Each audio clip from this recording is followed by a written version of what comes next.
Hello दोस्तों, क्या हाल है। My name is Aman Malik and welcome back to another video. और आज की वीडियो में मैं एक बहुत ही इंटरेस्टिंग टॉपिक के बारे में बात करने वाला हूं कि आपको वीडियो एडिटिंग के लिए एक विंडोज मशीन को यूज करना चाहिए या फिर वीडियो एडिटिंग के लिए एक मैक को यूज करना चाहिए या फिर एप्पल कंप्यूटर को यूज करना चाहिए बेसिकली। तो इसी टॉपिक के बारे में हम डिटेल में बात करने वाले हैं और ये वीडियो 3 सेक्शंस में डिवाइडेड है। पहले सेक्शन में तो मैं आपको बताऊंगा कि आपको मैक क्यों यूज करना चाहिए, उसके मैं 3 रीजन दूंगा। एंड इन सेकंड सेक्शन मैं बताऊंगा कि आपको विंडोज मशीन क्यों यूज करनी चाहिए, उसके भी मैं 3 रीजन दूंगा। और कंक्लूजन में मैं आपको ये बताऊंगा कि आपको मैक क्यों यूज करना चाहिए और विंडोज क्यों यूज करना चाहिए। कंक्लूजन में बेसिकली मेरा खुद का ओपिनियन होगा। तो basically this is going to be timeline of our video. इस तरीके से ये वीडियो होने वाली है। तो हमेशा की तरह डिस्क्रिप्शन में आपको टाइम स्टैम्प्स तो मिल ही जाएंगे। तो चलिए आइए वीडियो को शुरू करते हैं।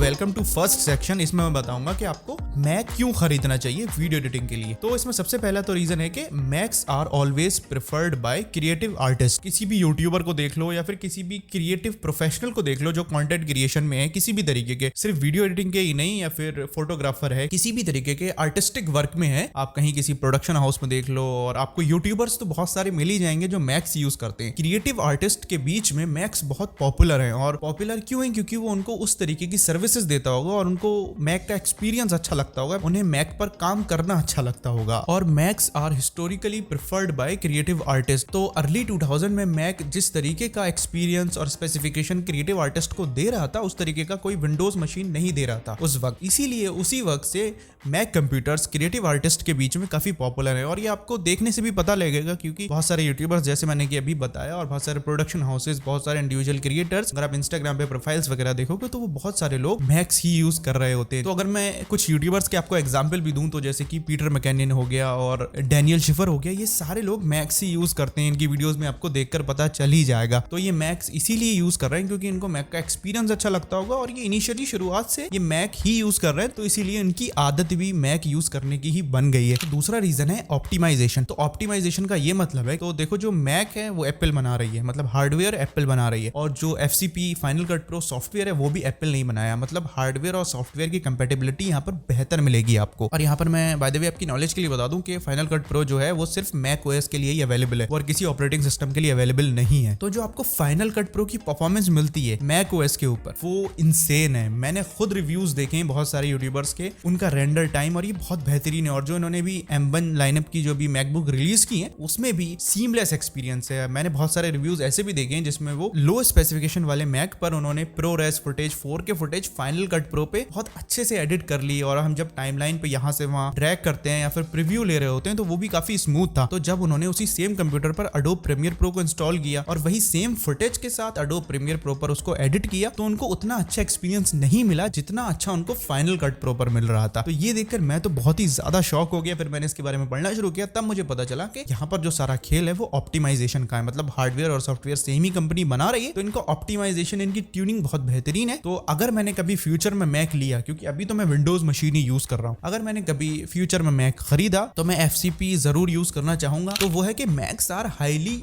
User friendly. तो यहाँ पर कहने का ये मतलब है जो मैक ओएस है वो शुरू से ही काफी यूजर फ्रेंडली रहा है। यूजर फ्रेंडली का यहाँ मतलब है कि जो ऐप स्विच करने के बीच में इंटीग्रेशन है, मतलब एक ऐप से दूसरी ऐप में जब हम स्विच करते हैं उसका जो ट्रांजिशन होता है वो काफी स्मूथ है। और जैसे कि विंडोज ओएस है वो मुझे उतना स्मूथ नहीं लगता जितना कि मैक ओएस लगता है। मैंने मैक ओएस यूज किया, मैंने एडिटिंग शायद 1-2 बार ही मैक पर की है, लेकिन जो बिटवीन दी एप्स में स्विच कर रहा था वो एक्सपीरियंस काफी स्मूथ था और काफी यूजर फ्रेंडली था। जबकि मैं विंडोज इतने सालों से यूज कर रहा हूँ तो मुझे विंडोज उतना यूजर फ्रेंडली नहीं लगता है। और भी छोटे छोटे फीचर्स हैं जो मैक ओएस को बहुत बेहतरीन बनाते हैं, जो मैक ओएस में काफी बेहतरीन है और विंडोज में हमें वो फीचर नहीं मिलते हैं। और बहुत सारी ऐसी एप्स होती हैं जो सिर्फ स्पेसिफिकली मैक ओएस के लिए ही बनी होती हैं और विंडोज पे आपको वो एप्स नहीं मिलेंगी। हालांकि ये तो वाइस वर्सा है, आपको कुछ विंडोज की एप्स भी होती हैं जो आपको मैक ओएस पर नहीं मिलेंगी। तो इसमें तो ज्यादा कुछ नहीं कह सकते, लेकिन जो मैक ओएस है वो काफी ज्यादा यूजर फ्रेंडली है। और यहाँ पर यूजर फ्रेंडली में मैं एक बात और कहना चाहूंगा कि एप्पल का आई मूवी एक सॉफ्टवेयर है, वो फ्री सॉफ्टवेयर है, इनका वीडियो एडिटिंग सॉफ्टवेयर है। तो मैंने ये देखा है कि जो बहुत सारे बड़े बड़े यूट्यूबर्स हैं वो अभी भी आई मूवी ही यूज करते हैं। अगर मैं टेक्निकल गुरुजी की बात करूं तो उनका जो स्टार्टिंग का करियर था वो आई मूवी ही यूज करते थे वीडियो एडिटिंग के लिए। और अभी भी बहुत बड़े बड़े यूट्यूबर्स हैं जो आई मूवी ही यूज करते हैं। और ये एप्पल का फ्री सॉफ्टवेयर है फॉर वीडियो एडिटिंग, लेकिन विंडोज के पास भी एक फ्री सॉफ्टवेयर है उनका, वो है विंडोज मूवी मेकर। मुझे नहीं लगता कि विंडोज मूवी मेकर कोई यूज भी करता होगा। तो यहाँ पर आपको ये पता चलता चलता है कि मैक ओएस अपने सॉफ्टवेयर्स को लेकर कितनी स्पेसिफिक है और वो कितना ध्यान रखती है, इसीलिए वो ज्यादा यूजर फ्रेंडली है और वो अपनी एप्स पे और ओएस पे ज्यादा ध्यान देते हैं। तो इस सेक्शन में भी मैं आपको 3 पॉइंट्स बताऊंगा कि why you should use a Windows machine for video editing. तो इसमें सबसे पहला पॉइंट तो ये है कि पीसीज आर चीपर। देखो पीसीज हमेशा से सस्ते ही होते हैं, तो अगर आप एक मैकबुक खरीद रहे हो जो आपको तकरीबन $1800 की पड़ रही है और उसी सेम स्पेसिफिकेशन के साथ अगर आप कोई विंडोज लैपटॉप खरीदोगे तो आपको $1000 या $1200 का आराम से मिल जाएगा। तो यहाँ पर हमें बहुत ज्यादा प्राइस डिफरेंस देखने को हमेशा ही मिलता है बिटवीन मैक एंड विंडोज। तो अगर मैं बात करूं सेकंड पॉइंट की, तो वो ये है कि you can build a custom PC. तो ये पॉइंट बड़ा इंटरेस्टिंग है। तो आप कस्टम विंडोज मशीन बिल्ड कर सकते हो लेकिन कस्टम मैक बिल्ड नहीं कर सकते। कहने का मतलब ये है कि अगर मुझे एक विंडोज पीसी बिल्ड करना है तो मैं अमेज़न से पार्ट खरीद लेता हूँ या फिर कहीं लोकल मार्केट से पार्ट खरीद के और मैं यहाँ पर बिल्ड कर लेता हूँ। लेकिन मैक कंप्यूटर्स में ऐसा नहीं है। आपको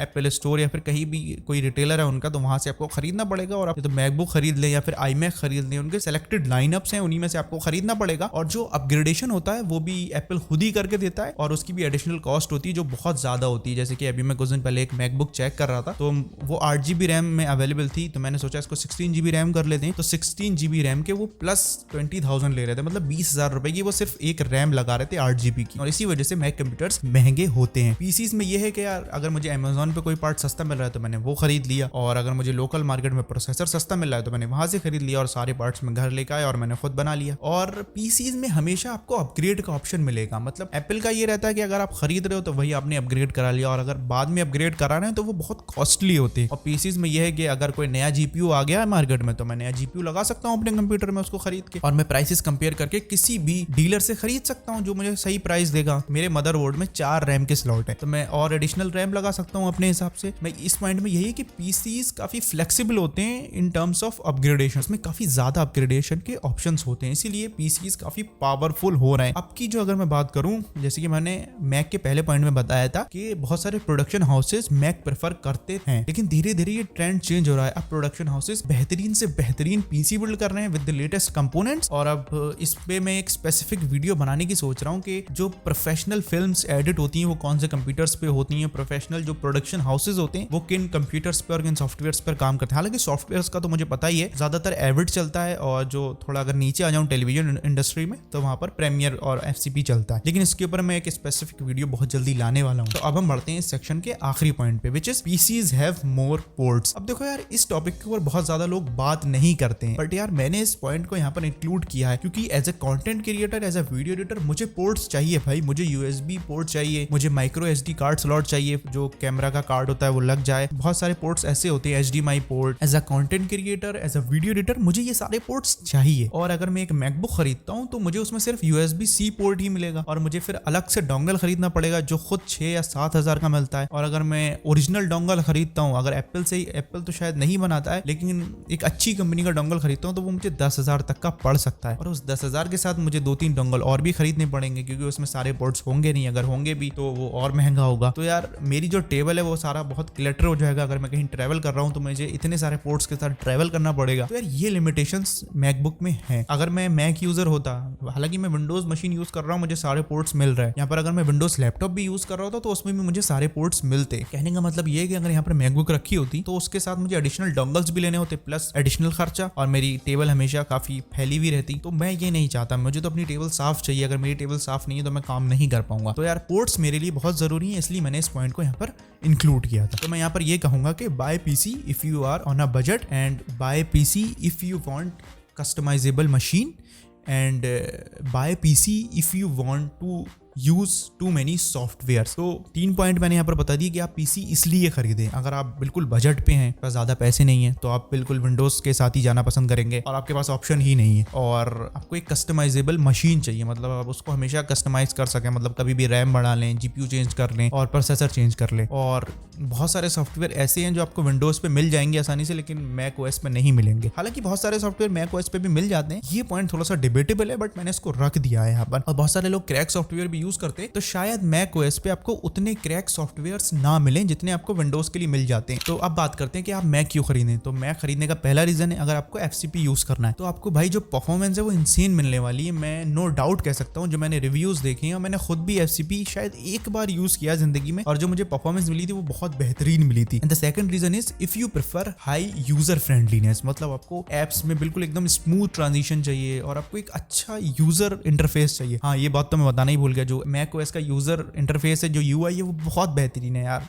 उसको देख के आदमी घूम जाता है। और विंडोज का मुझे बकवास लगता है यूजर इंटरफेस, मुझे बिल्कुल अच्छा नहीं लगता विंडोज का, लेकिन अभी काम चल रहा है तो चल रहा है। तो अगर आपको बेहतरीन यूजर फ्रेंडलीनेस चाहिए तो आप मैक खरीदें। Third reason is if you have other Apple devices to connect, अगर आपके पास मैकबुक है, उसके साथ आपके पास आईफोन भी है और आईपैड भी, तो आपके पास एक इकोसिस्टम अच्छा बन जाएगा, इसलिए आप खरीदें। लेकिन अगर आप मैकबुक खरीद लेते हैं, लेकिन अगर आपके पास एंड्रॉइड फोन है और आप अगर फोन से वीडियो शूट करते हैं तो शायद कनेक्ट, मुझे पता नहीं कैसे कनेक्ट होता है, लेकिन थोड़ी दिक्कत होती है कि आपको उसको डायरेक्ट कनेक्ट नहीं कर सकते। शायद अब जो अपडेट आया उससे शायद कर सकते हैं, बट जहां तक मुझे पता है कि आप कनेक्ट नहीं कर सकते। तो अभी मेरा एक दोस्त है जिसकी मैंने वीडियो शूट की थी, तो उसके पास विंडोज पीसी है, लेकिन उसने अपनी जितनी भी वीडियो शूट करवाई थी मुझसे वो आईफोन से शूट की थी। तो वो अपनी जो वीडियोस थी वो फोन में डायरेक्ट ट्रांसफर नहीं कर पा रहा था। जैसे हम अपने एंड्रॉइड फोन को विंडोज मशीन से डायरेक्ट कनेक्ट कर लेते हैं अपने यूएसबी केबल से, उस तरीके से वो ट्रांसफर नहीं हो पा रही थी। तो ये मुझे एक रीजन लगता है कि अगर आपके पास एप्पल का इकोसिस्टम ऑलरेडी है, या फिर अगर आप फोन से वीडियो शूट करते हैं और आप मैकबुक ले लेते हैं, तो आप थोड़ी सी आपको दिक्कत हो सकती है फाइल ट्रांसफर में। हालांकि हो जाएगी, कोई ना कोई तरीका तो मिल ही जाएगा, हो जाएगी। वो जो एक होता है ना प्लग एंड प्ले, बिल्कुल लगाया और काम चालू, वो आपको शायद एक्सपीरियंस नहीं मिलेगा। तो मैंने तीन रीजन बता दिए कि पीसी क्यों खरीदना है और मैक क्यों खरीदनी है। आई होप इस वीडियो के बाद आपकी जो कंफ्यूजन है वो दूर हो गई होगी। अगर मैं आपको अपना ओपिनियन दूं तो वो भी थोड़ा सा डिबेटेबल है। तो अगर मैं ये कहूं कि मैं एक बिल्कुल हाई लेवल की मैकबुक खरीद लूंगा और उस पर मेरी एडिटिंग एक्सपीरियंस बेहतर हो जाएगा, तो यहाँ पर ये कहना भी गलत होगा। दूसरी तरफ मैं उससे आधे पैसों में एक बहुत बेहतरीन पीसी बिल्ड कर सकता हूँ और उस पर तो बहुत ही कमाल की एडिटिंग हो जाएगी। लेकिन अगर मैं फाइनल कट प्रो यूज कर रहा हूँ तो उस पर तो मुझे बेहतरीन परफॉर्मेंस मिलने ही वाली है मैक पर। तो यार देखो, मैंने इस वीडियो में आपको सारे रीजन दे दिए, विंडोज मशीन के भी और मैक ओएस के भी। अब आपको ये डिसाइड करना है, ये सारे पॉइंट्स देख लीजिए, इनको एनालाइज कर लीजिए और वीडियोस देख लीजिए, कंपैरिजंस देख लीजिए और डिसाइड कर लीजिए कि आपको वीडियो एडिटिंग के लिए क्या चाहिए। बस मैं यही बात कहना चाहूंगा कि अगर आप बजट पे हैं तो चुपचाप विंडोज पीसी को बिल्ड कर लीजिए और अपनी एडिटिंग का काम शुरू कर दीजिए। ये मैं अपने उन सब्सक्राइबर्स के लिए बता रहा हूँ क्योंकि मेरे बहुत सारे सब्सक्राइबर्स फ्रीलांस वीडियो एडिटर बनना चाहते हैं। आपको पुश मत करना फालतू में। हाँ, जब आप एक अच्छी स्टेबल इनकम पर आ जाओ तब आप एक मैकबुक खरीद लेना, मैकबुक अच्छी है, लेकिन अभी अपने आप को